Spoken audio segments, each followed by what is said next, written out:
আসসালামু আলাইকুম। টি-20 বিশ্বকাপের দ্বিতীয় সেমিফাইনাল আজ ইংল্যান্ডের মুখোমুখি হবে ভারত। আজ প্রথম সেমিফাইনালটি সুন্দরভাবে শেষ হলেও দ্বিতীয় সেমিফাইনালে রয়েছে নানা বাধা বিপত্তি। আজ ভারত ও ইংল্যান্ডের দ্বিতীয় সেমিফাইনালে বৃষ্টির বেশ আশঙ্কা রয়েছে, যার ফলে ব্যস্ত যেতে পারে দুই দলের দ্বিতীয় সেমিফাইনাল ম্যাচটি। সেই সাথে এবারের বিশ্বকাপে প্রথম সেমিফাইনাল ম্যাচে রিজার্ভ ডে রাখলেও দ্বিতীয় সেমিফাইনালে রিজার্ভ ডে রাখেননি আইসিসি। আর এটা দেখা মাত্র সবাই বলাবলি করছেন ভারতকে সুবিধা দিতে আইসিসি দ্বিতীয় সেমিফাইনালে রিজার্ভ ডের ব্যবস্থা রাখেননি। ভারত যদি সেমিফাইনালে ওঠে তাহলে তারা গ্রুপ চ্যাম্পিয়ন হোক বা রানার্স আপ, এই দ্বিতীয় সেমিফাইনালে তারা খেলবে। এটিও চূড়ান্ত করা হয় সূচিতরির সময়। বিশেষ কারণটা হলো কোনো কারণে সেমিফাইনাল ম্যাচ যদি মাঠে না করায় তাহলে ভারত চলে যাবে আজ ফাইনালে। আর এর জন্য আইসিসি ভারতকে সুবিধা দিতে রাখেননি কোনো রিজার্ভ ডে। আর ভারতকে আইসিসি সুবিধা দেওয়ার দিনে কপাল পড়বে ইংল্যান্ডের। গায়ানার স্থানীয় সময় বৃহস্পতিবার সকাল 10:30টায় শুরু হবে এই ম্যাচ। প্রথম সেমিফাইনালে রাতে ম্যাচ হলো, দ্বিতীয় সেমিফাইনাল পুরোপুরি দিনে ম্যাচ হবে।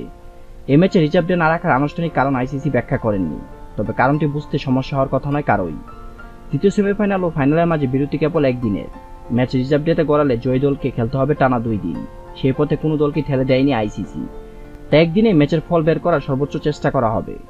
অন্য ম্যাচের মতো তাই 190 মিনিট নয়, নির্ধারিত সময়ের বাইরে মোট 250 মিনিট বাড়তি সময় রাখা হয়েছে এই ম্যাচের জন্য।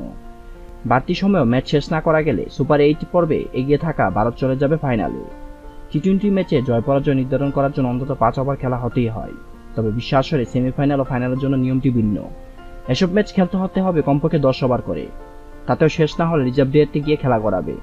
কিন্তু আইসিসি এবার ব্যতিক্রমে এক সেমিফাইনালের নিয়ম বেঁধে দিয়েছেন।